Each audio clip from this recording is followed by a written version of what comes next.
Yo guys, the new sets here. Wandering Travelers, great archetypes, great sets. We're gonna be talking about Flunder. Let's get it.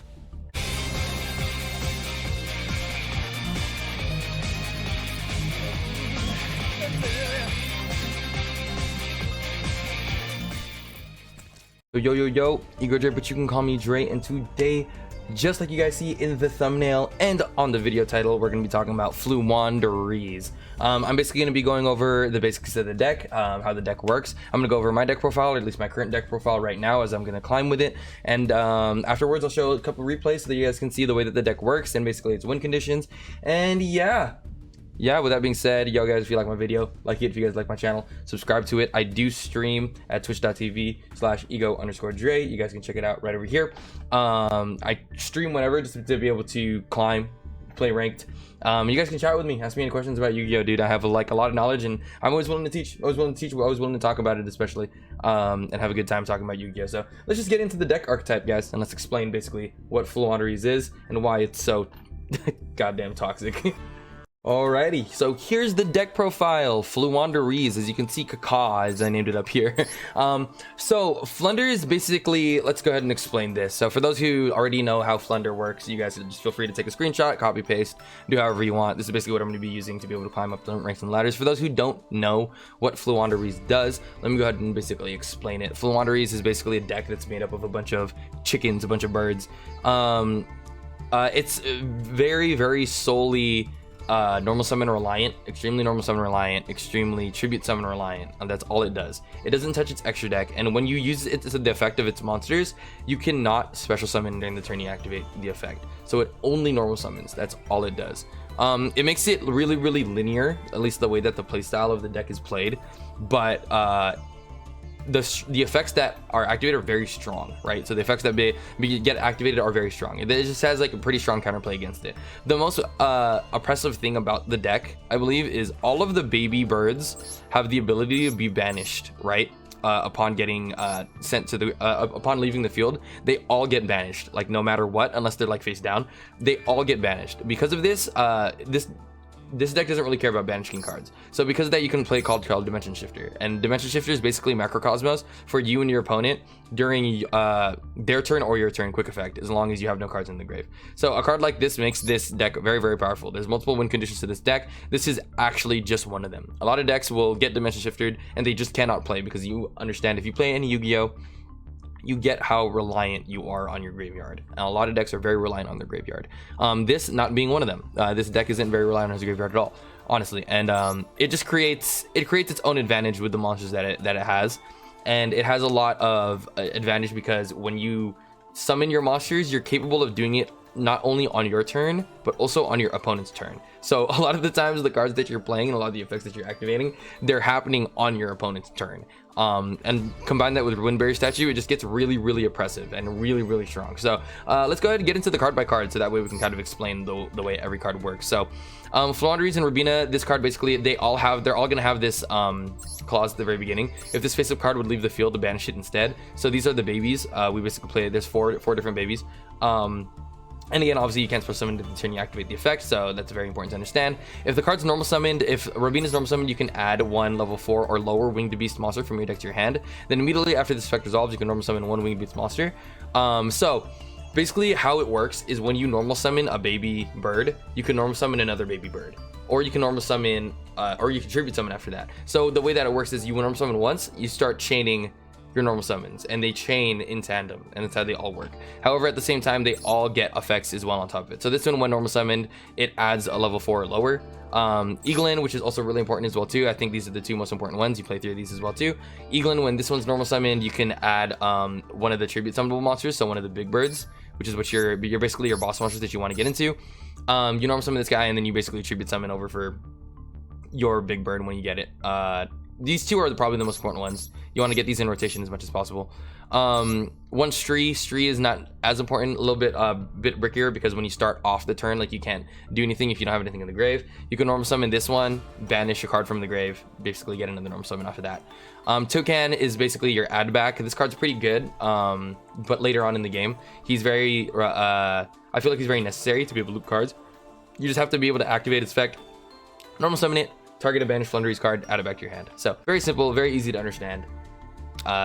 Honestly, such a simple deck in its own way, but honestly so strong in its own way as well too. So next card, Bury Statue of the Stormwinds. This card is really cracked. Like, you basically play this, the board that you end up on is usually map, M-Pen, Bury Your Statue, and then Dreaming Town. And if you're lucky, either Vanity's Emptiness or Unexplored Winds or some form of like back row, right? It's usually what we're kind of looking for.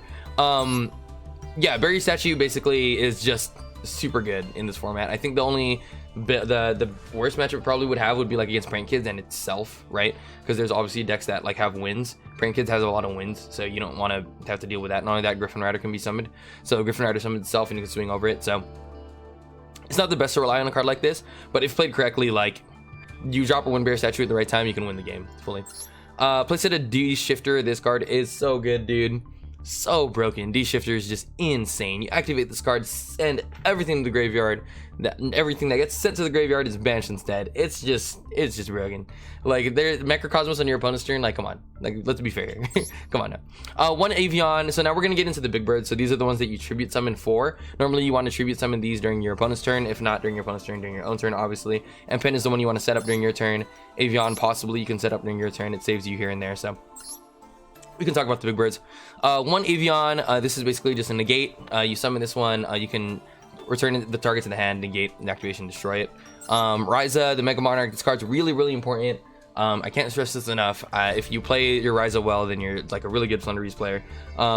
Basically what happens is you basically tribute summon this. In order to get its full effect, you have to tribute summon a wind monster. So usually Eaglin or Toucan, or even Windbear Statue if you have to, or even M-Pen if you have to. But yeah, usually Ryza.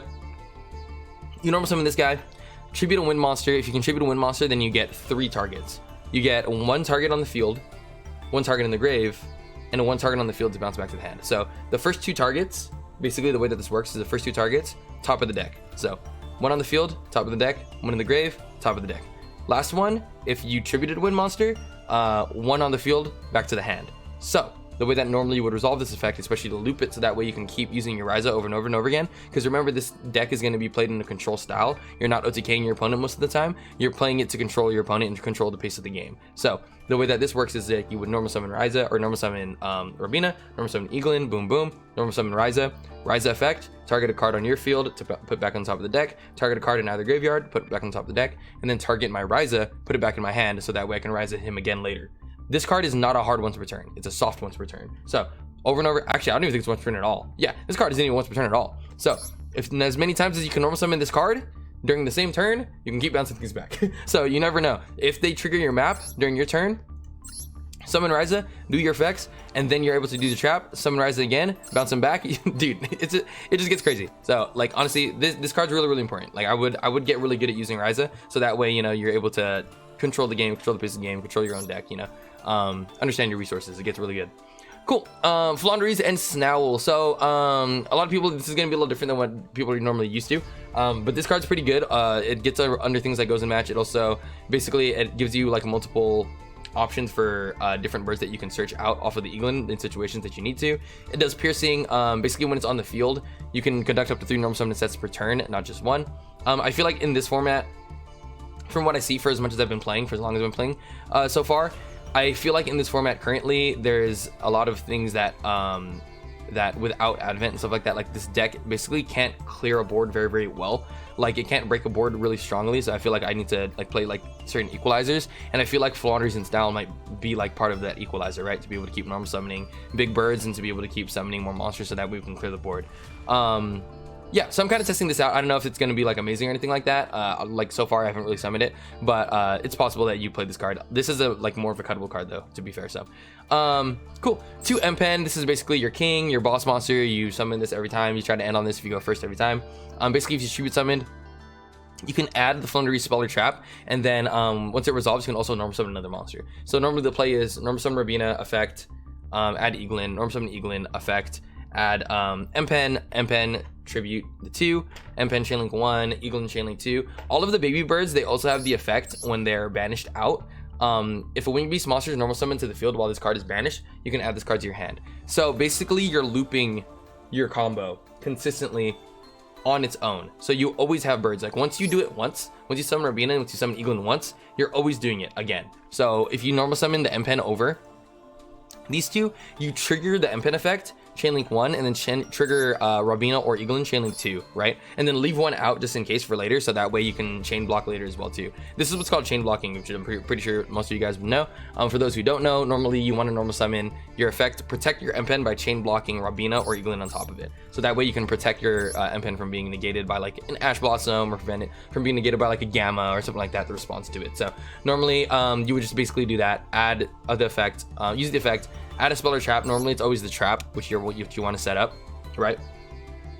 And then just set up your trap, and then you get an additional normal summon after that. So after you do that normal summon is when you basically slam down the barrier statue, and then they can't really win after that, right? Cool. But yeah, this is basically the boss monster. Also, it has a floodgate effect, so while the tribute summon card is in the monster zone, your opponent can activate the effects of special summon monsters they control in attack position. So this card is the Link Monster Slayer. Like literally, you have this card in the field, their Link monsters just can't activate their effects. None of them can. If you're playing against like a fusion deck like Prank Kids or something like that, then that's when it gets hard, right?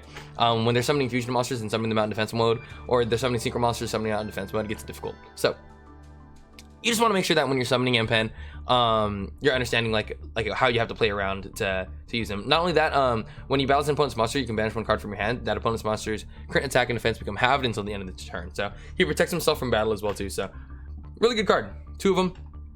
You want to play them. You want to see them in turn 1. Go off on your stuff.